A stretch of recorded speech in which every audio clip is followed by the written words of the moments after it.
Hey guys, thought I'd give you a little bit of a preview of Leskimon. It's 10 directions control is what it's pretty much called on it and everything. It's got some pretty decent stats. It's a 16 potential. As you can see, I have no fates for him, so I'm definitely going to be working towards getting Digimon and the Digibison ring.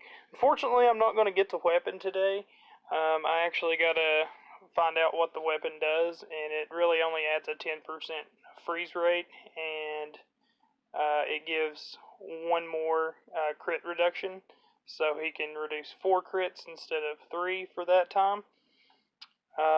Outside of the little bit of damage on the ultimate skill, he still has he just loses the 10% from not having the weapon, and he still has a massive 30% chance to freeze things, so pretty good without the weapon. And as a frontliner, the damage is like less significant than his survivability, which the weapon doesn't increase, so it's not really mandatory to get on him. Got Ice Archery. He does a vertical attack, so he's going to be hitting 2 digis. He's going to reduce their heal rate by 75% and has a 25% chance to silence. Going to be a really good ability there, especially for teams that run Digimon and Bagramon, anything like that. The heal rate reduce is going to be really helpful, and silence. If you get to go first turn, you can deny a lot of other Digimons their ability to use Courage Battle Soul on the first turn. Lunatic Dance. It shoots off on the first turn because he has a ability similar to Courage Battle Soul, but it's an upgraded version. It's called Fire Blade Battle Soul. It's going to allow him to do his ult at the first of the fight, and it's also going to recover him Fury when he gets hit, so it's got like a built-in light Battle Soul with it. So, super awesome ability there. But back to the Lunatic Dance. Under the Moonlight, Crescent does a dance, confuses enemies, deals damage to all. Really big thing on it is he's actually going to reduce crit reduction for 3 digis, which on a lot of teams it's really helpful on, especially with the popularity of Galliantmon XVmon combo. XVmon gives a passive crit boost. Galliantmon's ult gives 20% crit to like the backline, and he does massive amounts of damage when he hits crits. That's pretty much what Galliantmon's deal is, so it's going to be really helpful. He has a 30% chance to freeze 2 enemies, so he can actually control 2 enemies for a turn.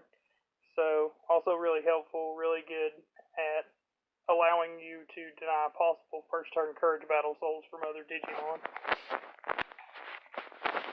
It's got super attack, so got the best attack skill, best thing to skill up.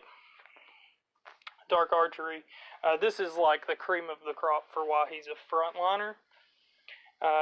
He's going to he has a chance to reduce damage in battle by 80% of direct damage. So I'm assuming since it's direct damage, that means damage from like scorches. That's not going to be something that it's going to reduce, but he's going to reduce direct hit damages. And he has a 30% chance, up to a 30% chance to do it. I leveled it up a little bit to test it, and he gets 0.15% for every level up, so it can go all the way up to 30.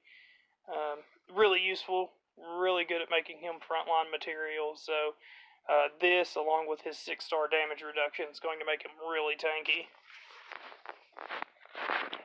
So, we got all that stuff. Like I said, I don't really have any of his fates, and he's not really on the BP level I need for him to compete, like on a team's level that my team BP's at right now.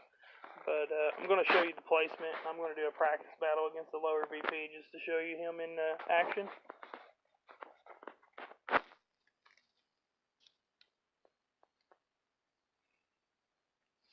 Okay, this is the setup that I'm going to be running. I'm actually going to run Lesky here in the middle.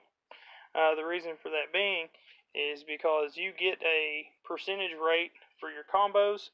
So the higher damage should go like more close to the end because it's going to actually give them up to a 2% boost. One of the things to be noted on it, the reason that the Renamon is here, the Ancient Mermaid Mon, whatever you want to call it's here, is because she's Fury Reduction. And you want to have Fury reductions as close to the end as possible, so after all your ults go off and stuff ahead of them, they're going to have a chance to use their Fury reduction and reduce that Fury to deny the enemy Digimon in Ultimate, or if you put it right here at the first, you're going to have a situation where you reduce their Fury and then all your Digimon dogpile one of them, and they get enough Fury back to ult anyways. So always try and keep your Fury reducers farther to the back. XVmon is a special condition. He actually does his Fury reduction through a Scorch trigger, so it literally doesn't matter if you have him at the first of the fight. If he does a Scorch, he's going to actually stop them from doing the ult regardless. We just have him here at the back because he's one of our strongest attackers, and he's our second strongest attacker.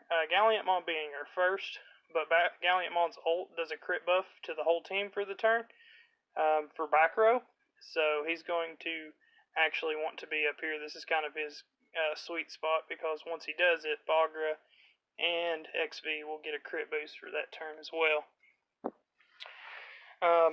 We got Galgamon here at the first of the fight. The reason for that being, he actually does a little bit more attack damage than Ancient Mermaidmon, but his ult actually reduces his damage output and increases his damage immune rate.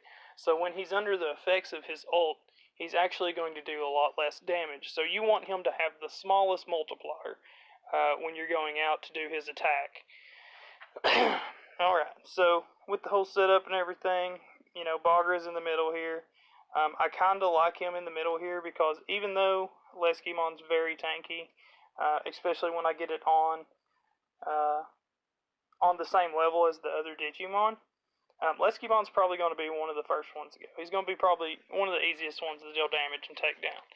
That being, if Leskimon's gone and that spot on the front middle right here is open, it's going to allow Bagramon to avoid vertical based ults and skills that Digimon like Bagramon, Galliantmon, XVmon, they all, you know, have these vertical shots. By not having that frontliner there, it's going to let him actually survive longer and provide more heals for your team.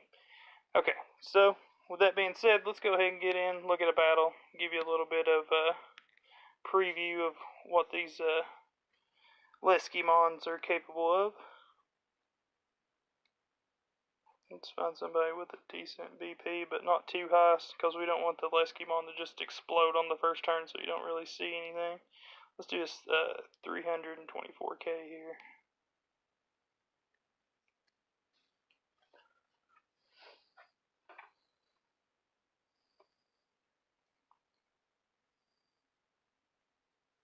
As you see, you got the Leskimon doing his shot on the first turn. We got a freeze here on this Lowimon. And then we got XVmon doing Scorches here. So we've already denied a Courage Battle Soul ult, and we've already froze out Lowimon from actually being able to do anything this upcoming turn. As you see, the Lady Devimon exploded.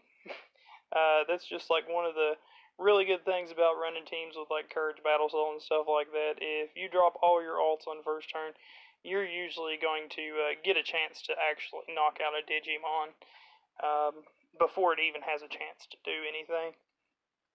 It's a really good thing to have. As you all know, my team is more of a control team that has a really high damage output back end, thanks to XVmon and thanks to Galliantmon. The team seems to be working pretty well, and I was just wanting to show you guys how I'm going to work Leskimon into it, and Leskimon's abilities to help control on the first turn and provide control throughout the fight. Alright, thanks guys.